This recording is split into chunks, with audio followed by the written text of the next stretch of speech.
All opinions are those of the participants making them and are not an endorsement of any position, program, religion, or political affiliation. DFG's Corner is for information, observation, and entertainment. I ask that you comment, like, share, and subscribe. There's a part where he talks about when he's driving his hoopty and he says, "Yeah, I'm serving mix a lot." Me and my brother and my nephew made up that word, hoopty. He stole it from Okay, us. okay, yeah, but yeah, he was like, "Mix a Yeah, lot, he driving a talks about Benz, smoking that rock." But yeah, he talked about those clubs up there, and actually one of my frat brothers, he's a nurse practitioner, and he lives in Fedway, and we talked about a Okay. few of the spots. We talked about a few of the spots up there.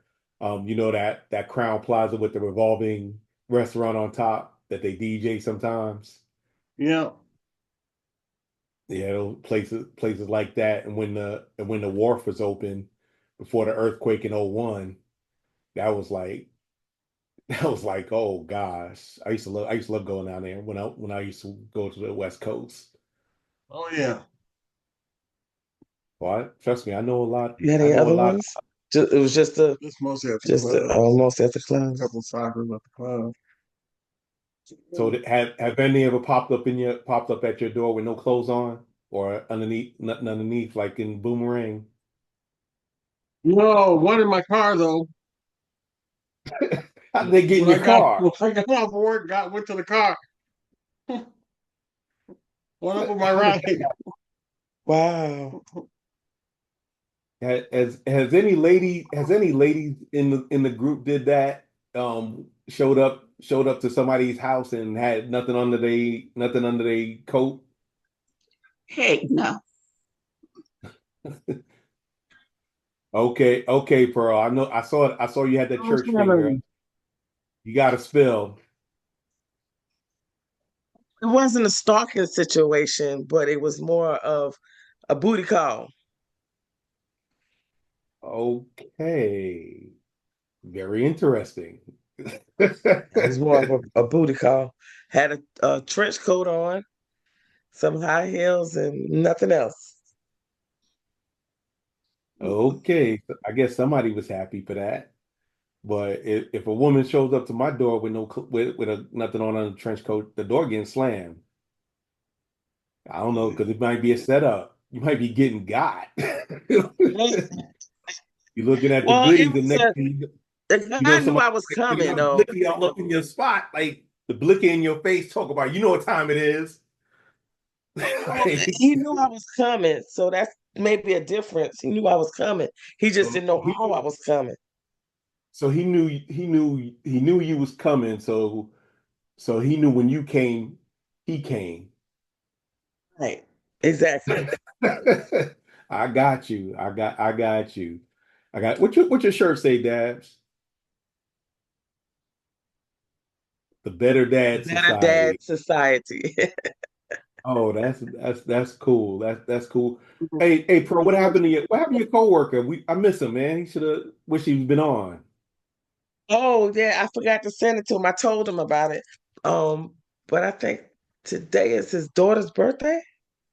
Okay, Yeah, okay. today's his daughter's birthday, so I know he wasn't gonna be on. Oh yeah, nah, armed and deadly. You know how that goes. Hmm. I know how that And he's goes. But a proud girl dad. He came to work with nail polish on his toes, and his daughter told me he had to wear open toe shoes.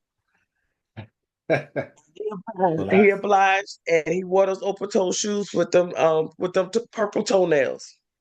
y'all can do that in Jackson, in Florida. We do it up here, and it ain't nothing nice. It was decent today, but it's supposed to get cold and it's supposed to snow before next week. But that's another Oh, I hate him that's another gonna miss it. oh yeah. Oh yeah. It can miss me, I tell you that much. I call myself trying to wear boots twice this week. No, three times this week. Well, last week and then this week type thing. But I wore 'em Monday, wore some Sunday, and then I wore some today, and they were hot. I had to take them off at the job because it was too hot. Oh man, that sucks. Yeah. You wearing them heels. You wearing them heels like that. I mean, hey, it's your feet. I know I couldn't do that. I don't know how y'all women wear that stuff. Because I've been like, oh, my feet are killing me. Here's a quick video, fair use, talking about the difference between harassment and stalking. I don't know if the sound's gonna work or not.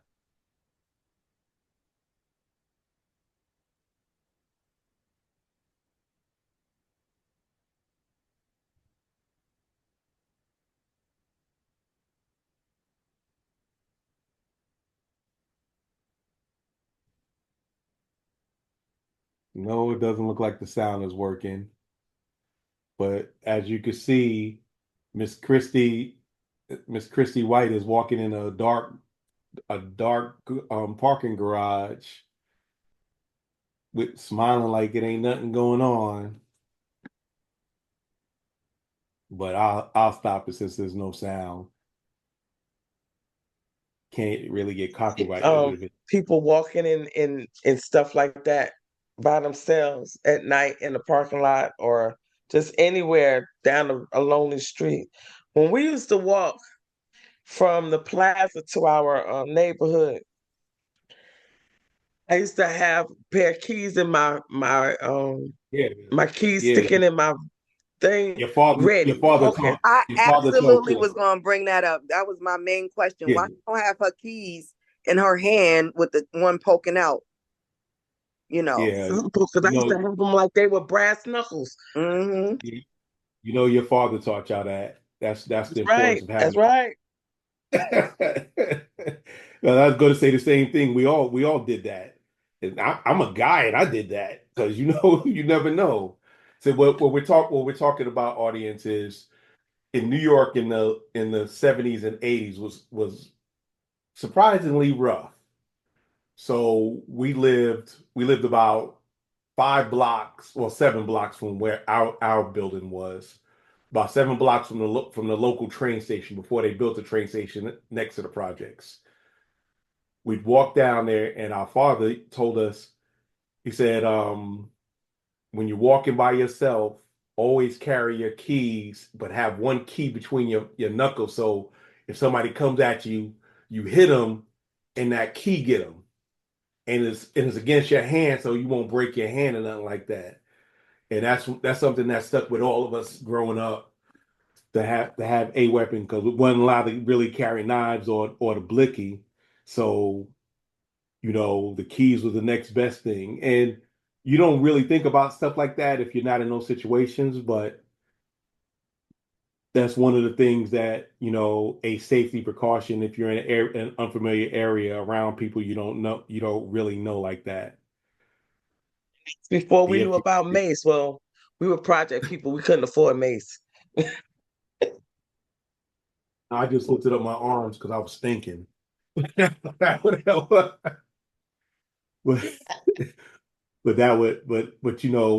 that's one of those things, is that can anybody give me a suggestion on how a woman can handle, without going to the authorities, how can a woman handle unwanted attention from a guy?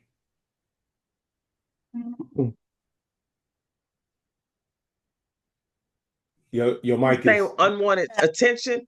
Oh, yeah. one, dress almost like a nun. No, it don't matter. That don't matter. Women in burqas get harassed. And I what think what you go I ahead, feel Adrian. handling unwanted attention, one way to do it, I feel like actually when you kind of engage and just are very like straightforward and upfront about like not being interested. You're not nasty, but you're just like, oh, it's like you're really complimentary and appreciative, but there speaks to the fact that you're not interested at this time, but being gracious. I feel like How often does that work though? I think it does because it doesn't hurt their feelings, yet they're almost like feeling like, oh, geez, they feel uncomfortable pushing. If they're anyway half decent person, they're not going to be wanting to push after you were so complimentary and you kind of let them out down nice and easily. Okay. Anybody else? Thanks for watching. This is the man with the golden voice, the lady's choice, and of course, smooth as a Rolls Royce, saying, never make love by the garden gate. Though love is blind, the neighbors ain't.